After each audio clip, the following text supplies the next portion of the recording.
I watched my brother's face fill a 60-inch television screen on the night they announced his 30th anniversary retrospective interview. The chyron beneath him reading, Michael Mitchell, the visionary who changed an industry.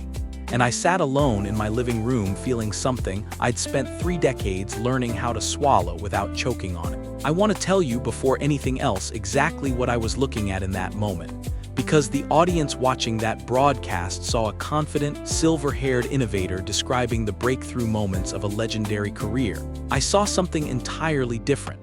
I saw my own handwriting, somewhere underneath 30 years of careful erasure. I saw nights I'd spent awake in a university library that Michael had never once set foot inside during the years that actually mattered. I saw, displayed across a television screen to an audience of millions, the complete, polished, celebrated version of a life that had started, in every meaningful sense, as mine. I need to take you back to the beginning, because nothing about that broadcast makes sense without understanding exactly how methodically, how patiently, an entire family can transfer one child's existence onto another without either child fully understanding, until decades later, what was actually happening to them. I was the studious one growing up, the kind of child teachers described to my parents with a particular relieved enthusiasm, the one who did his homework without being asked twice, who read science magazines for fun, who built increasingly ambitious projects for the regional science fair every year from the time I was 9 years old.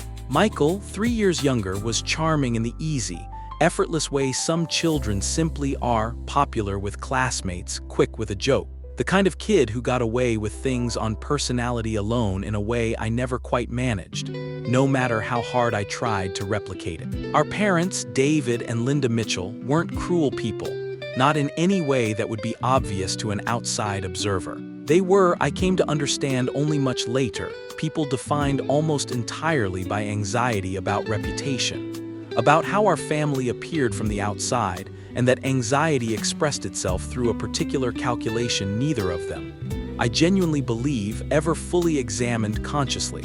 Andrew can handle disappointment, Michael cannot. I don't know exactly when that calculation first formed, but I remember the earliest moment I became aware of its consequences.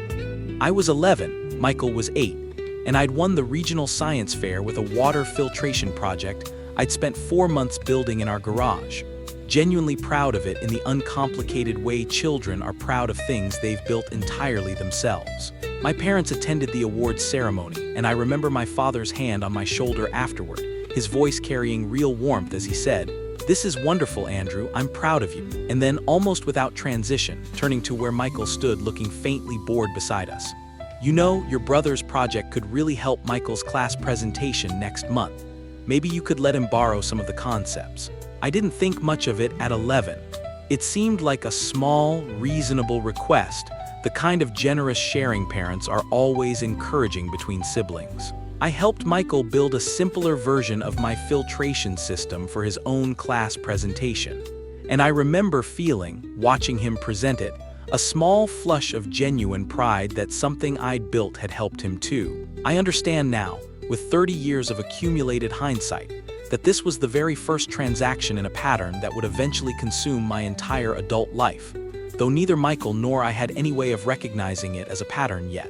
It looked, in that moment, like ordinary sibling generosity. It would take years before I understood it as the opening move in something considerably larger and more deliberate. The pattern repeated, with increasing weight throughout our adolescence.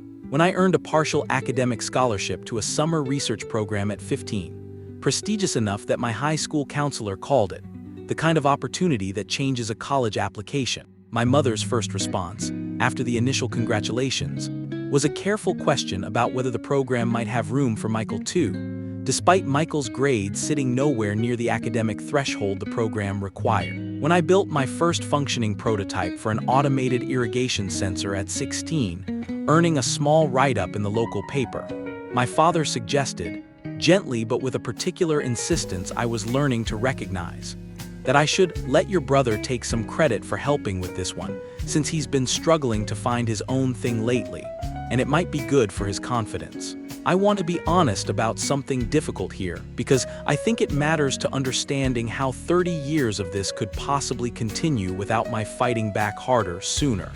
I loved my brother. I genuinely did, despite everything that eventually happened between us. And I had absorbed, by my mid-teens, a particular family theology that I didn't yet have the language to question. The belief that my strength, my capability, my apparent resilience, obligated me to absorb difficulty on behalf of people who had less of it than I did. My parents framed every request for sacrifice in exactly that language. You're the strong one, Andrew. Michael needs this more than you do. It's not really losing anything if you're sharing it with family. I went to a state university on a full academic scholarship, the first in our extended family to attend college on merit alone rather than family connection. And I threw myself into research with the particular hunger of someone who'd finally found a space where my actual abilities mattered more than my family's careful management of who deserved which opportunities. I worked in a materials science laboratory under a professor named Dr. Alina Voss, who recognized something in my early research. A novel approach to battery efficiency that, looking back now with the benefit of 30 years of industry development, was genuinely ahead of where the field stood at the time. I spent 2 years of my undergraduate career building that research into something substantial, writing drafts late into countless nights in a library carrel I'd essentially claimed as my own, running experiments that failed dozens of times before they finally, gradually, started succeeding. By my senior year, Dr. Voss was telling me, with the particular careful excitement professors reserve for students they genuinely believe might do something significant, that my research represented the foundation of something that could matter well beyond this university. I called my parents that same week to tell them, expecting the kind of pride I'd occasionally glimpsed in my father's eyes at smaller achievements over the years. Instead, my mother's first question, almost reflexive by that point in our family's history, was whether Michael, struggling at the time with a series of failed business ventures in his early 20s, might somehow be brought into whatever I was building. He's been so lost lately, she said. It would mean so much to him to feel like he's part of something real. You're already so far ahead, Andrew. Would it really cost you anything to bring him in? I said yes. I want you to understand exactly why I said yes, because I think the easy version of this story would have me recognizing the danger immediately and refusing, and that's simply not what happened. I said yes because I loved my brother, and because I'd spent 22 years absorbing the specific family belief that my strength existed, in some fundamental sense, to be redistributed toward whoever in my family needed it more urgently, and because some part of me, even then, genuinely believed that bringing Michael in wouldn't cost me anything beyond the generosity I'd been taught my entire life, was simply the correct way to treat the people you love. I didn't understand, agreeing to that request over a phone call in my university dorm room, that I had just handed my younger brother the foundation of every single thing he would eventually become famous for, or that within 5 years I would discover my own published research, the actual papers I'd written, the actual experiments I'd run, listed under an author name that wasn't mine. Michael moved into the small apartment I was renting near campus during my final semester, ostensibly to help with what Dr. Voss and I had started calling, informally, the Efficiency Project, though even at the time I noticed, without fully registering the significance, that Michael's contributions consisted mostly of attending meetings, asking enthusiastic questions about concepts he didn't yet understand deeply, and gradually, with a charm I'd always envied, becoming the person investors and university administrators most wanted to talk to when our small project started attracting outside interest. I didn't mind this at first, genuinely. Michael had always been better with people than I was, comfortable in rooms full of strangers in a way I'd never quite managed despite years of trying, and it seemed natural, almost efficient, for him to handle the relationship-building side of things while I focused on the actual research, the actual engineering, the unglamorous work that made the relationship building possible in the first place. We formed a company together the year after I graduated, Mitchell Innovations, with my name attached as co-founder alongside his. And for a brief period, maybe 18 months, the arrangement felt exactly like the partnership it was supposed to be. The shift happened gradually enough that I couldn't point to a single moment where everything changed, which I understand now was precisely the point. Gradual shifts don't trigger alarm the way sudden ones do. The first significant outside investment came through a connection of my father's, an old business associate who'd built genuine wealth in manufacturing, and who took an immediate liking to Michael's easy confidence during their first meeting. The investment terms, drafted by a lawyer my father had also recommended, restructured the company's ownership in a way I didn't fully scrutinize at the time, trusting, foolishly, that family connections meant family interests would be protected. Michael came out of that restructuring with 60% ownership. I came out with 30, the remaining 10 distributed among early investors. "It just makes more sense for the cap table," Michael told me when I asked about the split, his voice carrying the particular confident reasonableness he'd developed since taking on more of the public-facing role. "Investors want to see one clear face leading the company. That's just how these things work, Andrew. You know I'll always make sure you're taken care of." I believed him. I want to be honest about how completely I believed him, because understanding that belief matters to understanding why I didn't fight harder sooner, when the imbalance kept compounding over the following years. I had been raised my entire life to trust that my family's framing of fairness was actually fair, even when an objective outside observer might have recognized the pattern considerably faster than I did. The patents came next, and this is the part of the story I still have the hardest time discussing without my voice changing in ways I can't fully control. The battery efficiency technology I developed as an undergraduate, the actual technical breakthrough that Dr. Voss had called the foundation of something that could matter, became the basis for 3 separate patent filings over the following 4 years, each one listing Michael Mitchell as primary inventor, with my name appearing, when it appeared at all, in a secondary, contributing researcher capacity that legally meant considerably less than it sounded like it should mean. I asked Michael about it directly, the first time I noticed my name missing entirely from a 4th filing. "The lawyers handle the patent language," he told me, not quite meeting my eyes. "I think there's some technical reason about who needs to be listed as principal inventor for the filing to actually go through cleanly. I'll ask them to make sure your contribution gets documented properly going forward." It never got documented properly going forward. I understand now, with 30 years of hindsight, that there was never any technical reason requiring my exclusion, that the language existed entirely to construct, patent filing by patent filing, a legal record that supported a story about sole creation that bore decreasing resemblance to what had actually happened in that university laboratory. The media attention started arriving around the same time, slow at first, a regional business journal profile, a panel invitation at an industry conference, and then accelerating with the particular momentum success generates once it reaches a certain threshold of public visibility. Michael was a natural in front of cameras in a way I'd never once managed during the rare occasions I was asked to participate in press events. And our company's communications team, which Michael had hired without much consultation with me, began gradually and then completely, positioning him as the company's singular visionary founder, with my role reduced in press materials and eventually in my own job title, to Chief Technical Officer. A title that sounds significant from the outside, but that, within the company's actual public narrative, increasingly read as supporting cast to Michael's starring role. I want to address the question I know hovers over this entire story, because I've asked it of myself more times than I can count over the past 30 years. Did Michael know what was actually happening? Did he understand, consciously, that he was building a public identity on the foundation of work that wasn't his?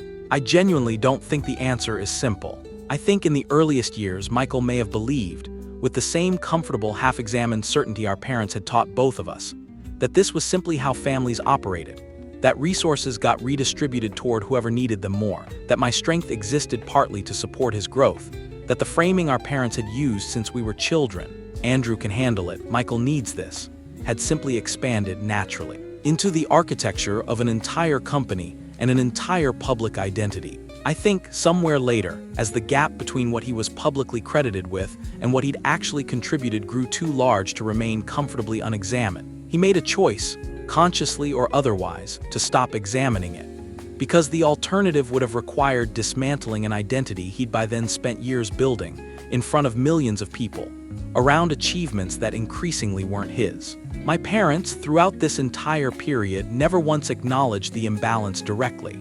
When I raised concerns carefully during family dinners, My mother's response carried the same exhausted, familiar refrain I'd been hearing since I was 11 years old. "You're successful either way, Andrew.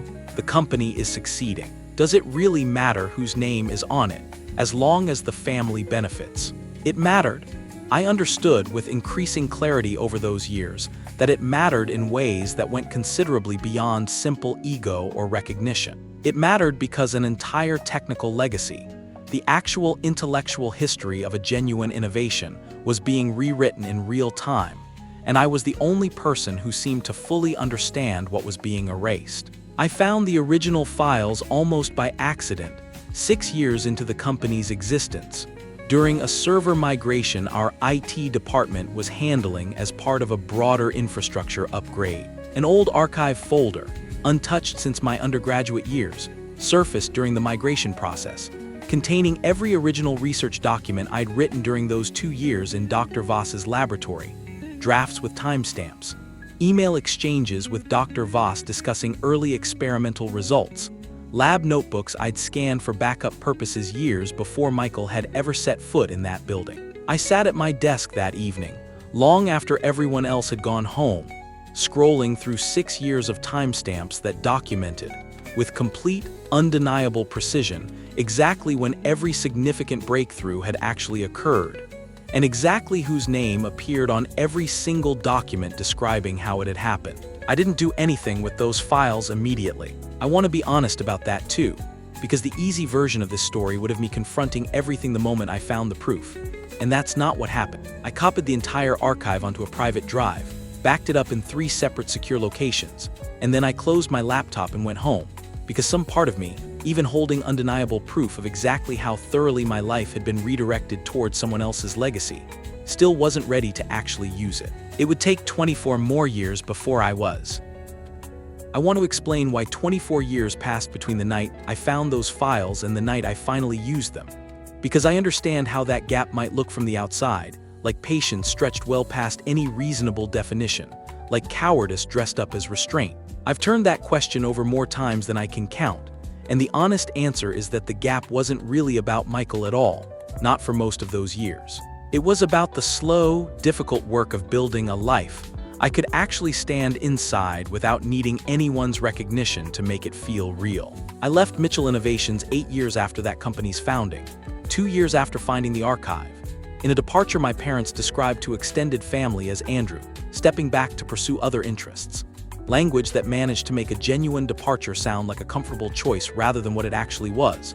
A man finally understanding that staying meant continuing to watch his own history get quietly rewritten in real time, year after year, with no end in sight. I started my own small research consultancy, modest by comparison to the empire Michael was building, but entirely, undeniably mine, every patent filed under my own name, every client relationship built on my own actual expertise rather than someone else's careful public narrative. I married, eventually, a woman named Patricia who knew the full story almost from the beginning of our relationship, and who asked me, more than once over the years, why I'd never done anything with the evidence I'd quietly preserved. "It's not about proving anything to him anymore," I told her more than once across more than a decade of marriage. "It stopped being about Michael a long time ago. If I expose it now, it becomes a circus, a scandal, something that consumes years of my life chasing a kind of validation I don't actually need anymore to know what I built." I believed that mostly for a long time. I watched Michael's career continue its ascent from a comfortable distance. Magazine covers, industry awards, eventually a best-selling book about innovation and vision that I read exactly once, alone in my study, recognizing entire paragraphs of reasoning I'd articulated to him personally decades earlier, now presented as his own original philosophy of creative breakthrough. I felt something each time, a particular ache that never fully went away no matter how settled I became in my own separate life. But I kept telling myself and Patricia that the ache wasn't reason enough to dismantle 30 years of careful family peace. My parents aged into a comfortable, well-funded retirement, substantially supported by Michael's wealth, in a house they'd purchased with money that had originated, in every meaningful technical sense, from research I'd conducted in a university laboratory decades earlier. I visited them occasionally, careful, polite visits that never once touched directly on the history sitting unaddressed beneath every interaction. And I noticed, with each visit, a particular pattern in how my mother spoke about Michael's success. A pride that had calcified over the years into something closer to genuine belief in the story everyone had agreed, implicitly, never to examine too closely. The one time I raised it directly, during a visit when I was perhaps 45, my mother's response was the closest she ever came, in my entire adult life, to acknowledging what had actually happened. "You've built your own good life, Andrew," she said, her voice carrying a careful, practiced steadiness. "Why would you want to take anything away from your brother now? He's worked so hard, the public loves him. Reopening all of that after everything, what would it actually accomplish, beyond hurting a family that's finally found some peace?" "It would accomplish the truth," I said. "The truth isn't always worth what it costs," she said. And I understood, hearing that sentence, exactly how completely my parents had constructed an entire moral framework around protecting Michael's image. One that had simply absorbed the original injustice so thoroughly it no longer registered, to either of them, as an injustice requiring correction at all. I let it go again that visit the way I'd let it go for years before. I want you to understand that the decision not to act for most of those 24 years was a genuine decision, made with real conviction, not simply avoidance dressed up as principle. I had built a life I was proud of. I had a marriage built on actual honesty.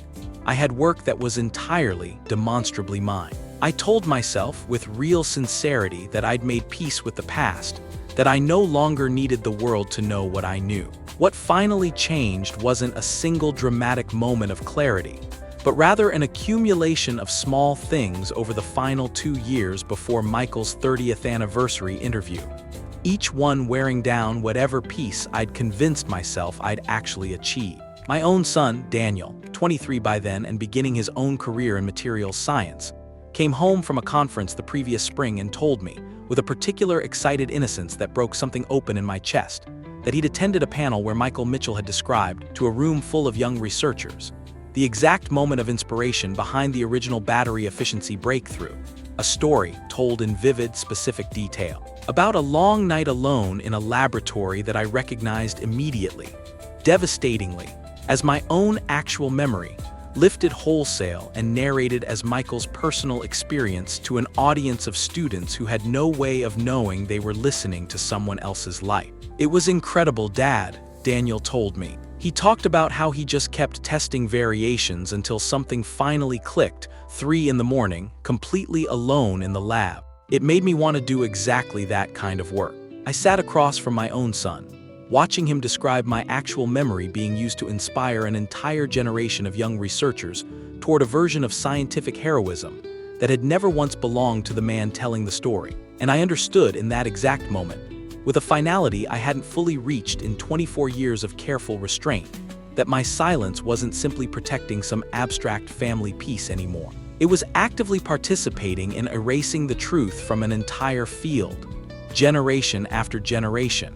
Every time Michael told that story to another room full of people who deserved to know whose actual life they were hearing about. I started organizing the archive seriously after that conversation, for the first time treating it not as evidence I was simply preserving out of habit, but as documentation I might genuinely need to use. I cross-referenced every timestamp, every email, every lab notebook entry, building a chronological record so thorough and so precisely dated that no reasonable observer, examining it honestly, could conclude anything other than exactly what had actually happened. It was Patricia who saw the announcement first, scrolling through her phone over breakfast one morning, almost a year after that conversation with Daniel. "Andrew," she said, her voice carrying a particular careful weight, "you need to see this." Michael had agreed to a live, primetime interview broadcast nationally, celebrating 30 years since the founding of Mitchell Innovations. A retrospective, the announcement promised, that would walk viewers through the entire arc of one visionary's journey from a college dormitory to global industry leadership, with archival footage, personal reflections, and what the network was calling an intimate look at the moment everything began. I sat at my own kitchen table, reading that announcement, feeling something settle into place that had been circling for 24 years without ever quite landing. "That's the night," I told Patricia. "That's when this finally ends." I didn't crash that interview, though I understand how the footage, once it spread online, made it look exactly that dramatic. I called the network's producer 2 weeks before the broadcast, identified myself clearly as Michael Mitchell's brother and original research partner, and requested, through entirely legitimate channels, a brief segment to discuss the early history of the company's founding technology. I sent, alongside that request, a small sample of the documentation I held enough to make clear, to a producer whose entire professional instinct was built around recognizing a genuinely explosive story, that whatever I was offering wasn't a disgruntled relative's unsubstantiated grievance. She called me back within 4 hours. Michael didn't know I was coming. I want that understood clearly because I've thought many times since about whether warning him in advance might have been the more compassionate choice. And I've concluded, with the same clarity I reached at my kitchen table that morning, that 30 years of advance warning had already been more than enough. I walked onto that set during the interview's third segment, after Michael had spent nearly 40 minutes describing, in the same vivid, practiced detail I'd heard described to my own son months earlier, the night of his breakthrough discovery in a university laboratory. I watched him from backstage during that retelling, watched him describe 3 in the morning, watched him describe the exact specific failure that had preceded the exact specific success.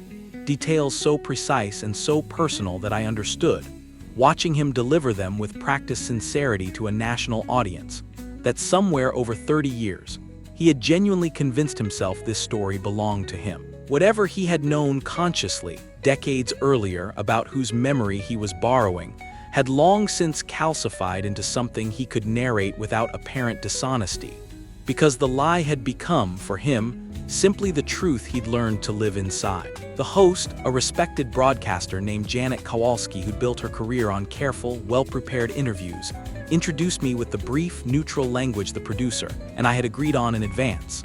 We have a guest joining us now who I understand has something relevant to add to tonight's retrospective. Andrew Mitchell, Michael's brother and, I'm told, his original research partner during the company's earliest years. I watched Michael's face when I walked into the studio lights, watched genuine shock move across features I'd known my entire life, and underneath the shock something else, something that looked devastatingly like fear arriving 30 years later than it probably should have. "Andrew," he said, his voice carrying a careful brightness that didn't quite cover the strain beneath it. This is a surprise. I didn't know you'd be joining us tonight. I think there's some history about tonight's story that deserves to be told accurately," I said, and I felt, saying it, a calm I hadn't fully expected after 24 years of anticipating this exact moment. I laid out on the table between us copies of the original lab notebooks, the dated email exchanges with Dr. Elena Voss, who had agreed when I'd contacted her 2 weeks earlier to provide a written statement confirming everything, having apparently carried her own quiet discomfort about the public narrative for decades, and the time-stamped drafts of the original research papers, every document showing, with complete, undeniable precision, exactly who had been in that laboratory at 3 in the morning, exactly whose name appeared on every contemporaneous record of the breakthrough Michael had just spent 40 minutes describing as his own. "I want to be careful here," I said to Janet, to the cameras, to an audience I couldn't see but understood in that moment to be considerably larger than any audience I'd addressed in my entire life. "I'm not here to destroy my brother. I loved him growing up genuinely, and some part of me still does. But I spent 30 years watching my own research, my own work, my own actual memories, become someone else's public legacy because my family decided when I was 11 years old that I was strong enough to absorb that loss and Michael wasn't strong enough to handle not having it. I think it's time the actual history existed somewhere alongside the story everyone's been telling for 30 years. Michael didn't have an answer ready. I watched him search for one. The same practiced confidence that had carried him through hundreds of interviews failing to locate anything adequate to the documents sitting on the table between us.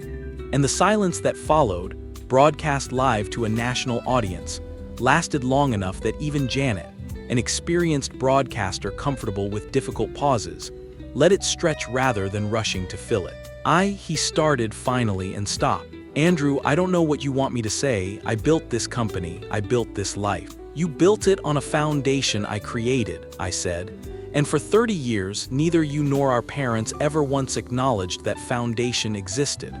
I'm not asking you to give back the company, Michael. I'm not asking for money or ownership or revenge. I'm asking the actual historical record to finally include the truth, because somewhere out there, my own son sat in an audience and heard you describe my memory as yours, and I'm done letting that happen to anyone else. The fallout in the days and weeks that followed moved with the particular speed modern public scandal moves. Clips of that exchange circulating within hours. Journalists from outlets that had profiled Michael uncritically for decades suddenly scrambling to verify the documentation I'd provided, Dr. Voss's statement, once it became public, settling any remaining doubt with the specific, credentialed authority only an original mentor could provide. Michael's publisher quietly paused promotion of his book. 2 industry awards committees opened formal reviews of previous honors. The company's board, faced with a credibility crisis that threatened actual shareholder value, initiated an internal investigation that, months later, resulted in a public acknowledgement of historical inaccuracies in the company's founding narrative, corporate language that fell well short of the full truth. But that represented, finally, an institutional crack in 30 years of unexamined consensus. I didn't speak to my parents for several months after that broadcast. When my mother finally called, her voice carried none of the practiced steadiness she'd maintained through every previous conversation about Michael's success. "You destroyed your brother on national television," she said. "Do you understand what you've done to this family?" "I told the truth on national television," I said. "I understand exactly what I've done. I've stopped letting 30 years of silence be the price I pay for this family's comfort. He's your brother. He was my brother when I was 11 years old and you asked me to share my science project with him," I said. "He's been someone else's story for 30 years since then, someone you and Dad built specifically by deciding, over and over, that my achievements belonged to whoever needed them more than I apparently did. I loved him enough to give away an entire life. I think that's enough love to last both of us a lifetime. Michael and I haven't fully reconciled, not in the clean, satisfying way some stories manage to offer. We've spoken twice since that interview, careful, difficult conversations that haven't yet resolved into anything I'd call forgiveness.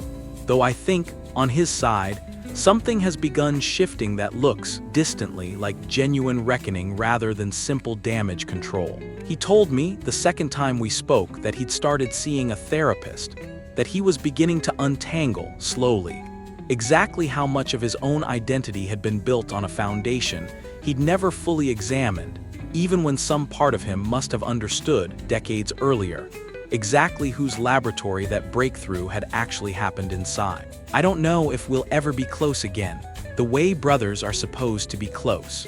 I've made peace with that uncertainty in a way I couldn't have managed 24 years ago, back when I first found those files and closed my laptop, not yet ready to use them. What I know now, with a certainty I didn't fully possess before that broadcast, is that my life finally belongs to me completely, for the first time since I was 11 years old, and handed away a science project without understanding I was establishing the template for the next 4 decades. The research is mine, on the historical record now, in journals and statements and a documented timeline nobody can credibly dispute anymore. The years are mine too, even the ones I spent in patient, careful silence, because I understand now that those years weren't wasted. They were the years I spent building a life entirely separate from the one my family had quietly redirected away from me.